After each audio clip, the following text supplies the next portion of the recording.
তার তুই দে আমাকে দে, তুই খা, তুই খেয়ে দে।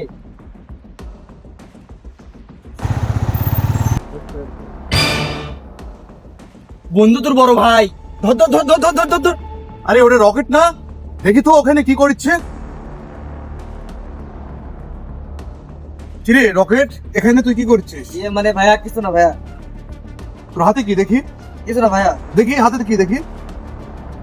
আরে তুই সিগারেট খাস? বদমাইশ। যাক ভাই, তুই আমার ছোট ভাই, পুরো আমি খারাপ চাই না, আর কখনো খারাপ চাবো না। ঘুম পান স্বাস্থ্যের জন্য ক্ষতিকর। ভাই তুই মানুষের মতো মানুষ হবি, এটাই আমি চাই ভাই। দেখ ভাই, আচ্ছা ভাইয়া, আমি আর কখনো খাবো না ভাইয়া। আচ্ছা ঠিক আছে, বাসায় চল।